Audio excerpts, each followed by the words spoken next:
Lyssa here, and thank you so much for joining on the coaching studio today. I'm very happy to introduce my guest today, Cat Williford, and I'd like to introduce you a little bit deeper to her. Cat Williford is a pioneer in the field of coaching and coach training. She is an internationally renowned coach, speaker, and an author since 1994. She received one of the first 6 certifications bestowed by the prestigious Coach Training Institute. Cat has held the coaching profession's highest credential of Master Certified Coach with the ICF since 1998. And she has also trained over 13,000 coaches internationally.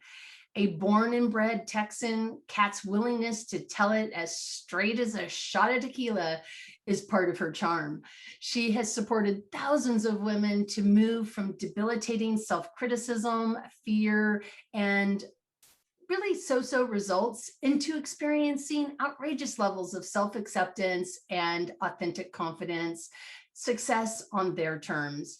In her just released book, The Ovarian Chronicles, Expectations, Heartache, Resilience, Cat details the story of how she lost sight of navigating her future as her body's knowing became secondary to someone else's desires and reality.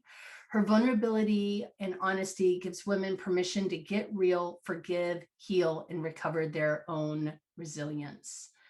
In 2019, Cat launched her Heroine's Journey live show and coaching programs to help women unmask their own stories, heartfelt vulnerabilities, and resilience. Today, this modern day goddess lives in the beach of Ventura in California, where she delights in moonlight sparkles on the ocean. Cat, thank you so much for being on the coaching studio today. I want to read a quick review of your book, which I thought was just really summed up nicely the feelings around your book. In a voice that is both strong and tender, this Texas powerhouse takes us with her on a riveting life journey. Her writing is so good, I felt with her the whole way, as if a favorite friend was telling me her most intimate and powerful story. Loved it, loved her. So thank you for being here today. And I am really looking forward to this conversation. I have to be honest with you, I've been really looking forward to meeting with you today. So thank you for being on the show. I thank you. And thank you for that. Wow, what a great lead in. And thank you for reading a review. I didn't realize you were going to do that. So thank you for that. It's been quite a journey to put a memoir out into the world and receive such tender conversations with people. You know, people have reached out to me and said how deeply something touched them. And that's exactly, I think, what my aim was. And I think that's what we do as coaches. We want to reach out to our clients and anyone that we're working with to really support them to touch inside themselves. So I'm excited to be here and have this conversation with you. So. Well, and before we move on, you know, that really brings forward a question for me because of the work that you do in helping women really stand in their own agency and find their own voice and be willing to put that into the world. You know, there's a difference between writing a fictional account of something and making a story up, even if there's, you know, elements of our own life in it. And there's something different about writing some form of self-help book like I did, where you're putting stories out there also. But when you write a memoir about something so personal to you, I mean, you're really laying yourself bare to public, the court of public opinion, right? To some degree. And so to have people respond so sweetly and in such a lovely way, you know, how did you though get that, you know, that ability really to share your story? You know, I think really leaning into so much of what I know to do as a coach, because I think to write successfully in memoir, we cannot go with what we think the story is, or the story about the story that our psyche makes up to keep us safe in the moment. And so I really leveraged curiosity, that coach approach of wonder and curiosity, And I didn't always do a great job of it because when we write something so personal and so about the really painful parts of our life, I think we have to give space for healing to occur. And the most brilliant thing I think I did was I allowed myself to really take the journey. I knew this wasn't a sprint to publish, and I took my time. I do a version and I have to sit back, and then I would go through it, and then I would have to sit back, and then I would make the changes and I would have to sit back, because along the way I was continuing to heal and do the journey work. And again, that's that part about being a coach. We know that we are continually like blossoming and unfolding and digging deep into the roots and the soil in order to come back out stronger, more resilient, to live in or to actually experience our resilience. I think we're always resilient. We just don't know it because that resilience is having to work really hard sometimes. Yes. Yeah. And I think we tell ourselves stories about what resilience means. And I don't know if you experience this, but I see this a lot where we judge our insides by other people's outsides. And so I look at you and I go, oh, you're fabulous. You've got it all together. I'm a big mess. I'm a big hot mess. And so it's like we have these funny assumptions and stories about ourselves and in reflection and relationship to our perception of other people. Absolutely. And even our perception of ourselves. Yeah. You know, a lot of my work with this unmasking is around, hey, let's peel back the mask that you've been busy showing the world because that's made it feel safe. You've gotten to hide some of the vulnerability. Yeah. And, you know, in my book, I talk about the masks that I continually had to face and take off, especially my control mask. I call her my chief operating officer of control, my kook. She left to drive the big bus, you know, and she gets really frightened when she's not driving. But I've learned that it's actually better if she's not in control and in charge, because she limits the joy that can come in, the fun, the partnership, the collaboration. So our masks, while they are a brilliant part of our psyche, they were born at a time when we really needed to get through something. So like, I think I don't ever want to make any of this stuff wrong. Like, I think we're smart for developing coping mechanisms when times are hard, difficult, scary, but it's not always scary. And that's when we get to start looking at those masks. And that's deep work. It is. And I really think, I mean, I know for myself in writing my own book, you know, even though mine wasn't a memoir, there's all of these internal narratives that have to be navigated and breathed through in order to put anything useful onto a blank piece of paper. I mean, it's an interesting journey. And so I salute you for taking that one step further in doing it as a memoir, because that is definitely it really requires you to go back in time to some of really painful places, you know. And in the editing process, it's sort of like rewind, fast forward, rewind, fast forward. So you're kind of going over it again, back and forth, about like as if living it once wasn't difficult enough. I know. Yeah. Editing is hilarious I think at some point, I don't know about you, but I can only speak for myself. At some point, you can't even read the words anymore. They're just all just like, whatever. I don't, you know, yeah. Too funny. That's why I had, you know, my content editor for the structure of everything. I had a copy editor because, you know, after a while you can't see if you've cut and pasted. You can't see two these next to each other. You just can't. It's impossible. Yeah, it definitely takes a village. Yes. Do not try and go that one alone. That's right. It takes a village to build a book. So sure. What had you come into coaching? Like where did the draw come for you? Yeah. And this was back before, you know, coaching was actually a profession. Truly. I mean, it had been in the executive realm, you know, for a little bit, but it was much more that mentoring, consulting versus how we interact as coaches today. And I actually was in a different career. I was a performer and stage performer, but I moved to Los Angeles Go figure. And I was dwindling in my passion for telling stories on stage. Mm. And I met a man by the name of Henry Kimsey House, who is one of the co-founders of the Coaches Training Institute before that even existed. And he and his partner, Laura, were sort of making this, I should be clear, his business partner, making up like, what is it we're doing with people? Let's put it down on paper. And I had hired him to support me to rekindle my passion. I started doing plays when I was a kid. I loved it.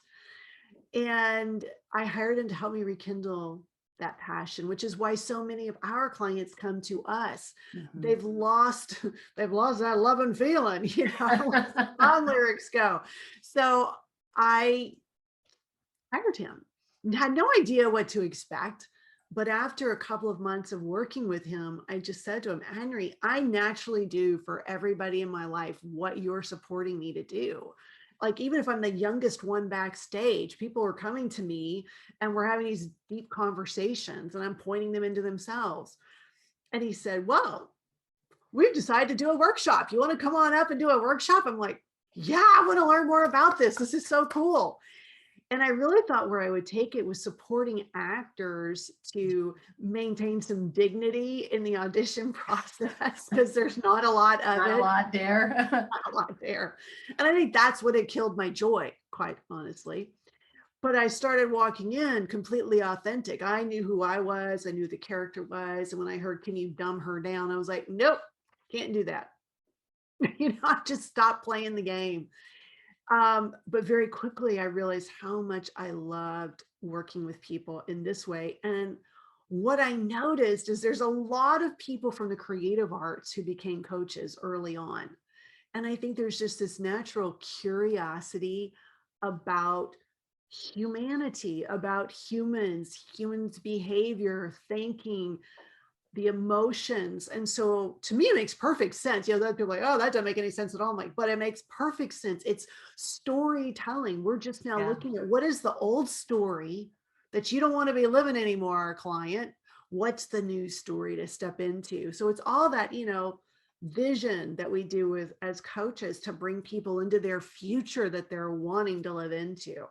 Yeah. So that's really how I got into it. And after about, I don't know, maybe after my third coaching course, I was at an audition and I really didn't want to be there. I was like, whoa. And it was for a major television show at the time, major television show. And I'm like, I don't even want to be here. And I left the audition and I went to my agent. I went to my manager that afternoon. I said, stop submitting me. I'm pulling my photos. I really am going for this other thing. And I had hired another manager and she had come to see me speak about coaching to a company. And she's like, this is what you're meant to do. I said, I know. Isn't that interesting? Yeah. And just when you get to that place where you've almost captured the dream you thought you have this different dream. Yeah. You said something that I thought was really interesting. You said these were conversations I was already naturally having with people anyway, and you were the person that people come to. And I hear that from a lot of people coming into coaching. I already have these conversations. What is different, though, in your mind between the kinds of conversations you were having backstage and the kinds of conversations that you're able to have in a coaching conversation? It's a great distinction. Backstage, even though I would point them back to themselves. They were really interested in my opinion. And I'd be honest, I kind of was too. I think I am all that and a bag of chips. I got some great advice for you. I'm like, oh, I'm 26 years old. Now I'm telling somebody who's in their 50s what I think they should be doing with their life. So total arrogance and ego was involved. When I learned actually coaching, like how to really support someone as a coach, it's so much more about digging into, much more putting it to that other human being, to tap into their well of resources. My first line question would be like, well, so what do you think if they ask me what I think backstage? Well, but I really want to know what you think. Okay, now I'll tell you what I think. Right. I at least asked the one question before I launched into it. Exactly. But as a coach, I usually tell them, who cares what I think? I've made messes in my life. Let's go and find your wisdom, because you know what's right for you way more than I ever will. So I'm very clear that my client has way more brilliance for them, their own life and who they are and what they need, than whatever I or anyone else might tell them. Now, I might give them a tool to dig in further. And I think that's what we do with our powerful questions and our curiosity and honestly, our love. Like I don't want to work with someone I can't feel, oh, I love this. I love this person. I love what they're up to. I'm so excited that they're in the world and they're doing this. You Yeah. know, if it's like something I'm not into, I'm just like, not my client. Yeah. Oh, that is a really interesting point also, which is, how do you determine the people that you're going to work with? Because I think for a lot of people, especially starting off as coaches, Oh, we want to build our business. So there's this sense of, I take anybody, I work with everybody, right? Like you just said something though, that's a complete, wrap around in a different way. How did you develop that capacity to be at choice with your clients? yeah, that, it's funny because when I first started, I mean, nobody knew what coaching was. So it was like, I'll coach anyone, anytime, anywhere, because we got to let people know what this is and, put it on the map. Because I was really, I mean, I was convinced that this was the thing that the world needed.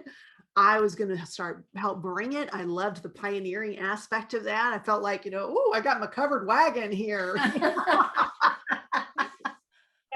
So I loved that. And I would coach anyone, anytime, anywhere. And then I went, "Ugh, really?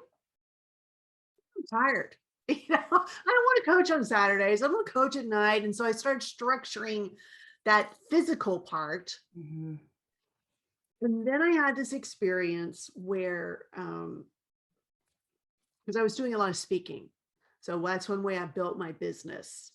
I would go and speak to organizations, professional associations, anyone who would have me come and talk to their lunchtime or dinner time deal.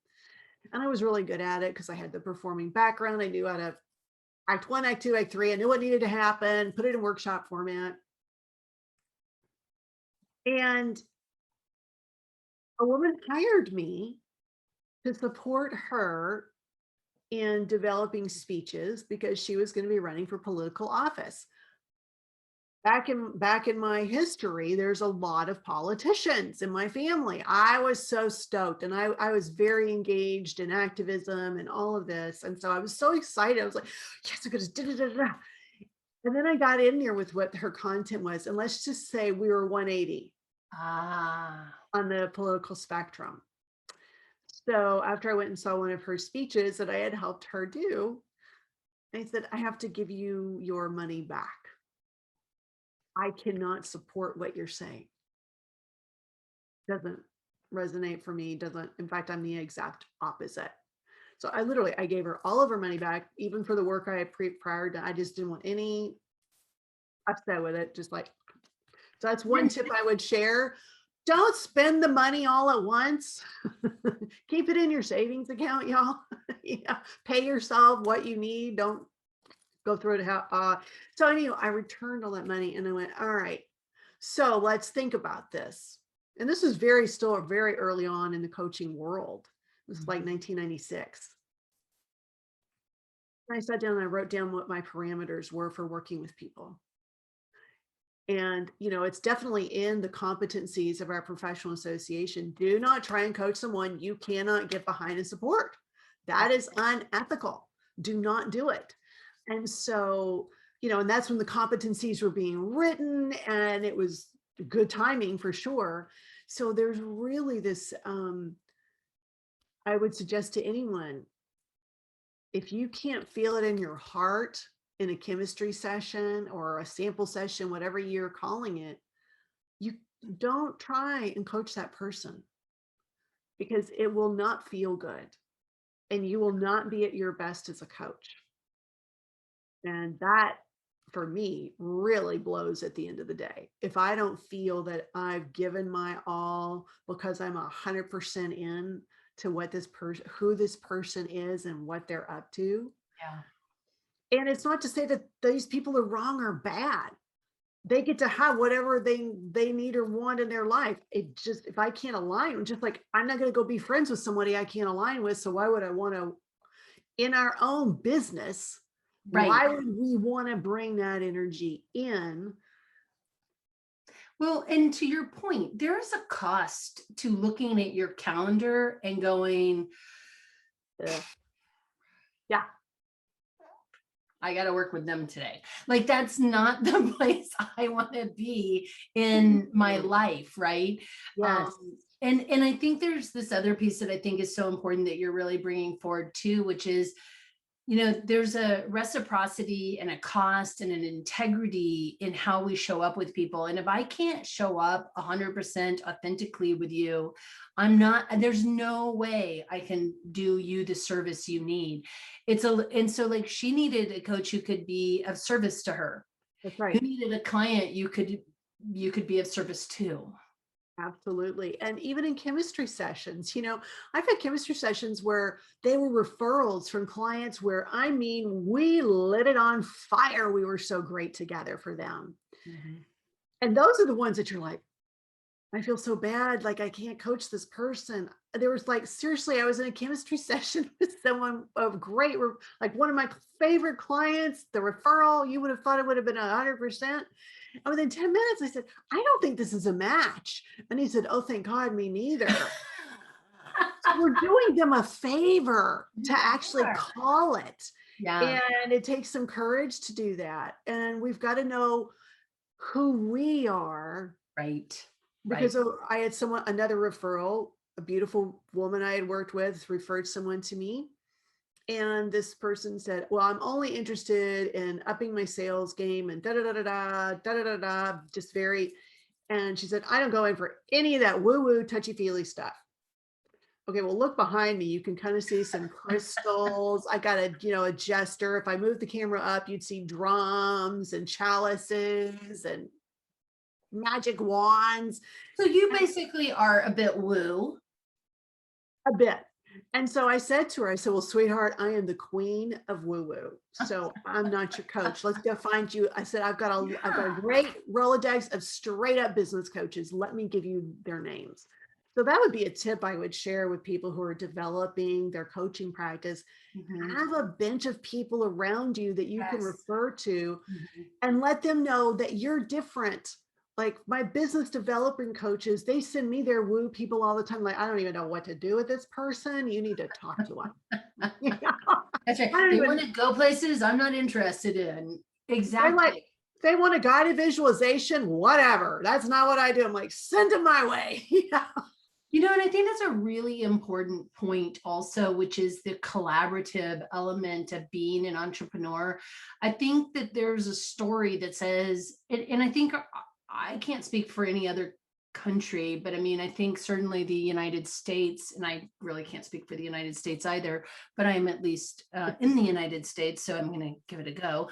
But I mean, I think we have this sort of, rugged, independent individualism, right? And so what ends up happening is there's this sense of I can do this all by myself. And I mean, to your point, I can't work with every single client. I'm not a good fit with every single client. Having collaborative partnerships with people is so crucial, let alone for just even how you run your business. I mean, I remember having a conversation with somebody at one point, and they're like, oh, I'm not going to hire anybody to help me. I can't stand doing social media, but I'm not going to hire anybody to do it. I should be able to do it all myself. And I'm like, really? Do you also, like, are you your own dentist? Are you your own, doctor? Are you your own, grocery bagger? Like, I mean, maybe you are that, but you know what I mean, right? Like, so it's this sense of we actually go farther when we have collaborative relationships with people.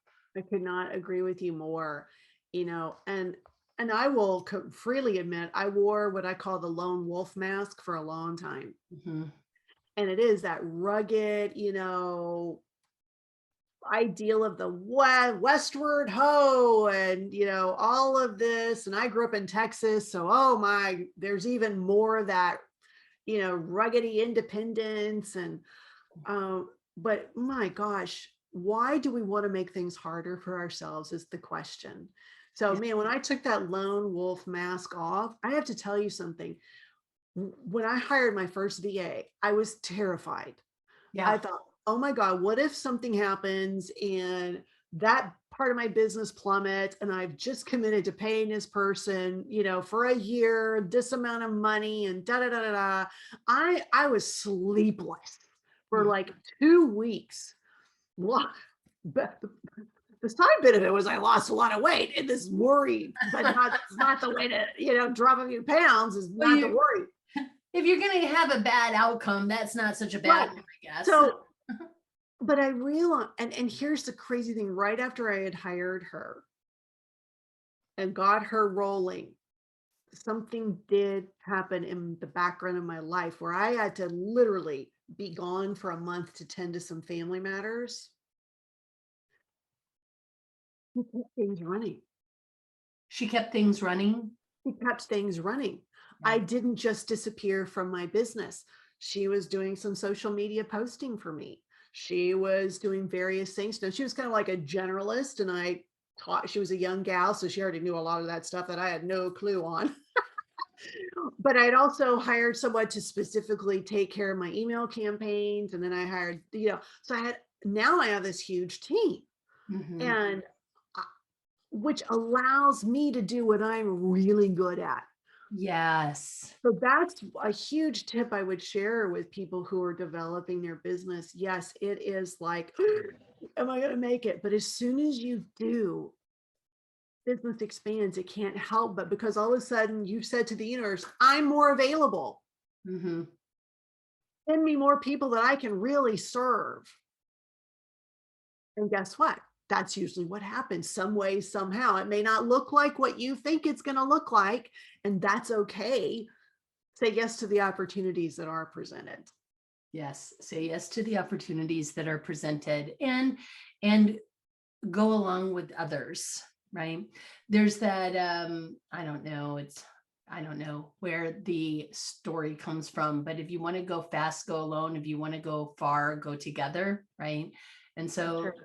and honestly, we live in such a specialized culture at this point. I mean, I don't Sure. grow my own hemp and make my own cotton and then make thread and make clothes. Like, I mean, I don't do all that stuff.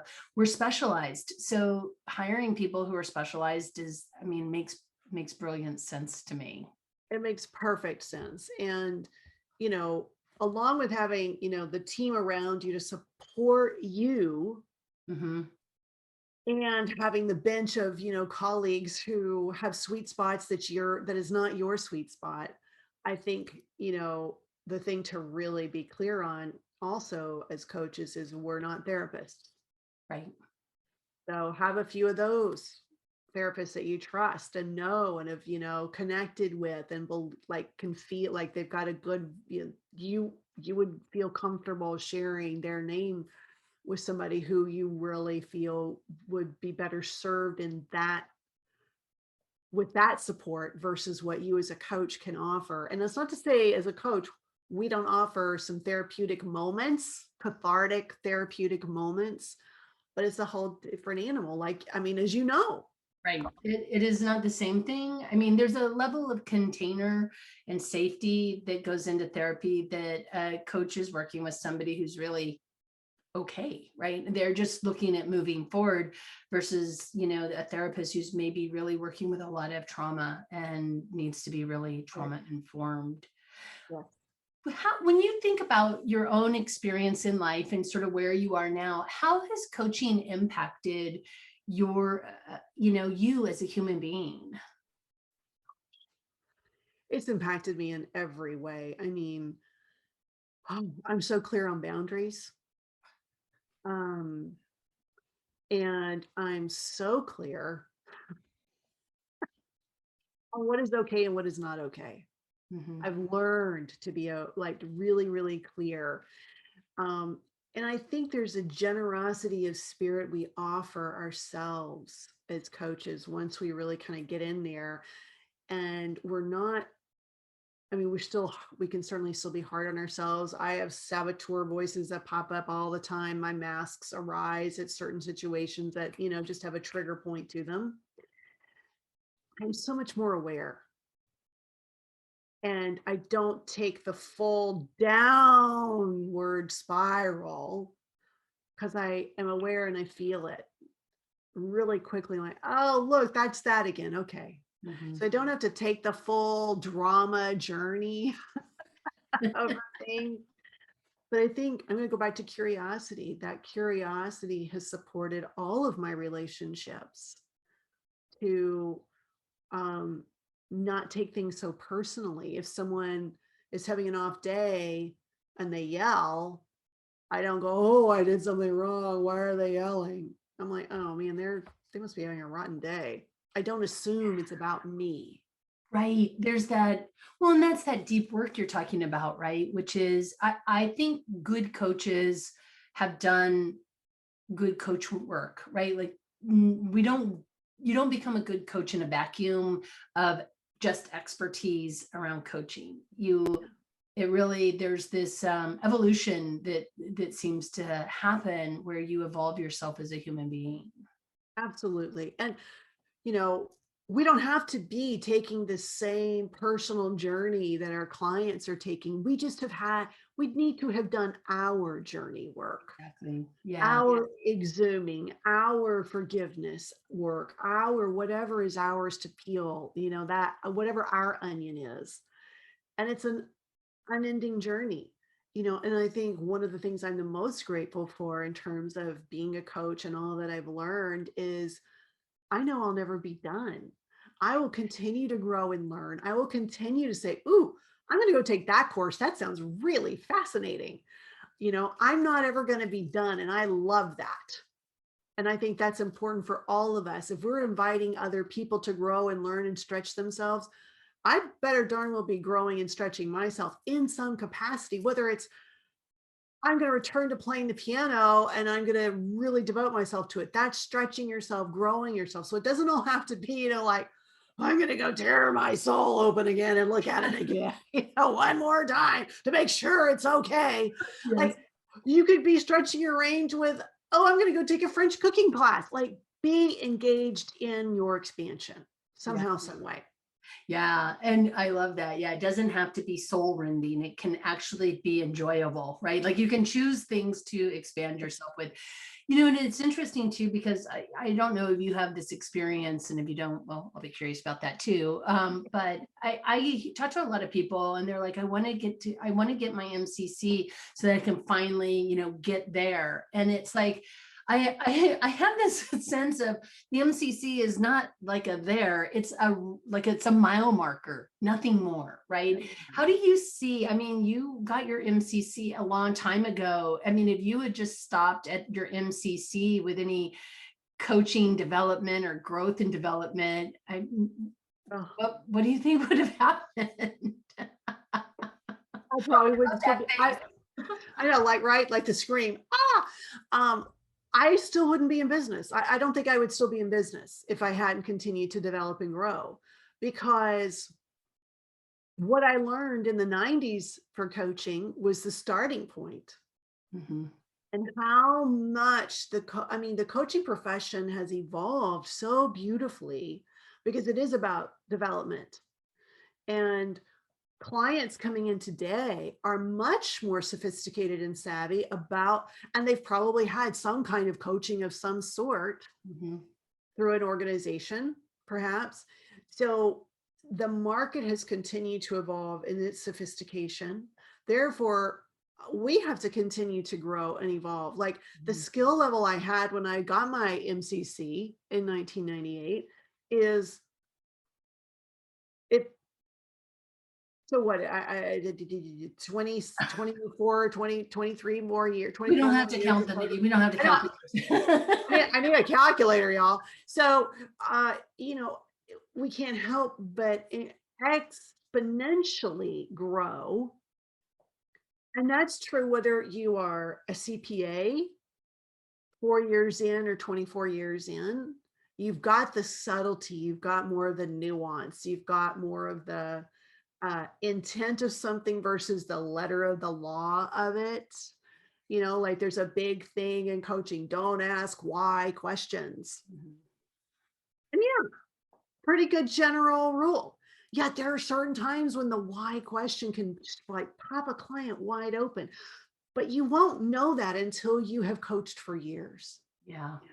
It's like driving when you're first time, you're 16, you've got your license, but you don't have that sixth sense of when that person that's beside you is gonna bump over a little into your lane or cut you off, but you feel it as you become more in the flow. Yeah. And that's true for coaching. So I love that our professional association requires a renewal so that we continue to grow and learn. And what I would really love to see is for MCCs who've been at it for a long time to really look at what can they turn around and contribute back to the field of coaching. And I think that is so important because we've gone through the various iterations. We've learned, we've grown, we've stretched, we've this, and to turn around and support in a new way, I think is where that's going to keep the profession growing and expanding. Yeah. Yeah. And I mean, I love your point. It is an iterative process, and the clients are not, what's coaching? I mean, there are still clients who are like, what's coaching? But a lot of customers are very savvy about what coaching is. How do you take care of yourself to continue to hold this passion for coaching? Like, what are you doing to support yourself? I'm very grateful for a spiritual practice.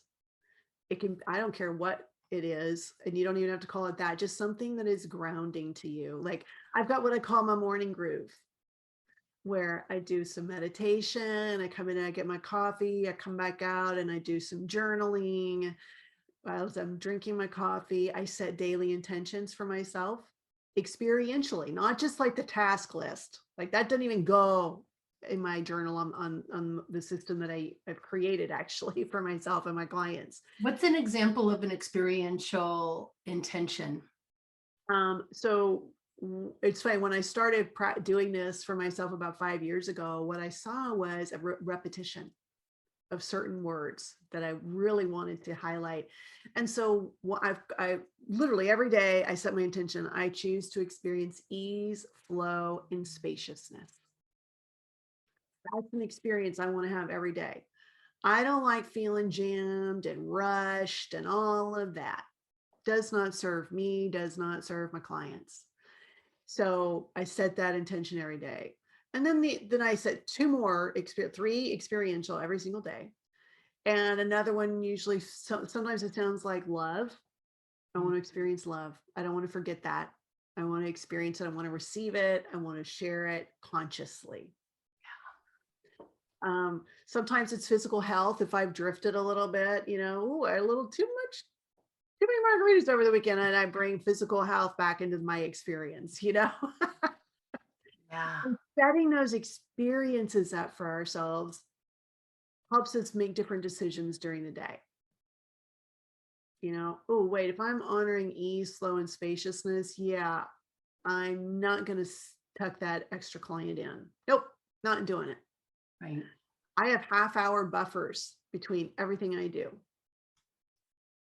You know what, I was getting to a place where I was seeing clients and I wasn't having those buffers, and I would go 1 to 1 to 1 to 1 to 1.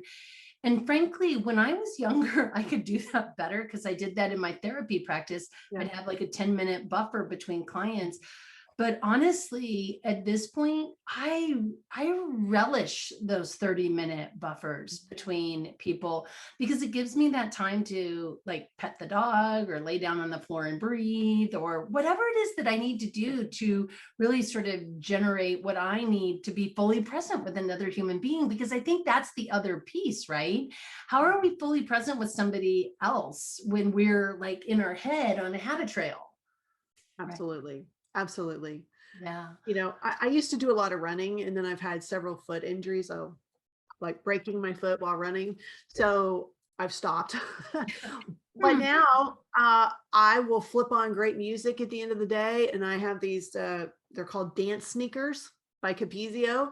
And I just dance.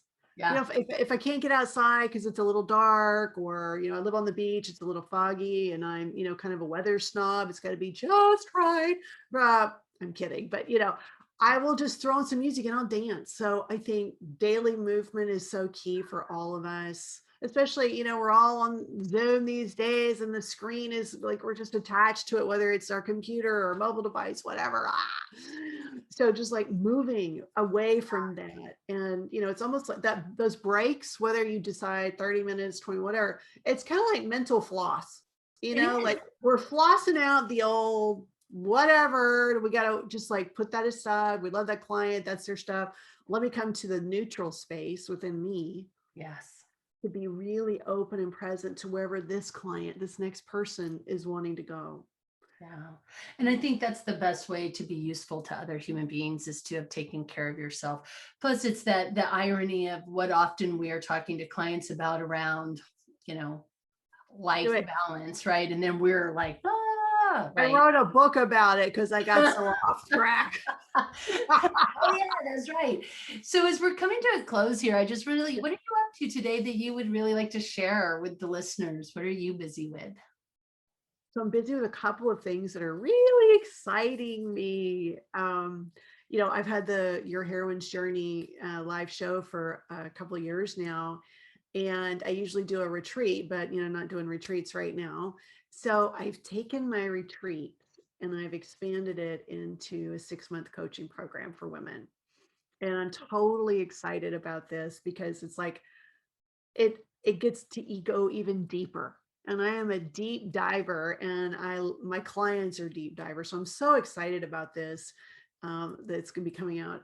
We start in June, and I can't wait to take people through this process of really unmasking the old stories, the story about the story.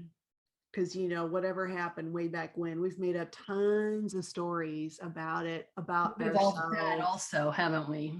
I mean, you and I, we love to unpack the story, right? And Yes. really support people to tell the story they want to be living. Hello, let's make it up.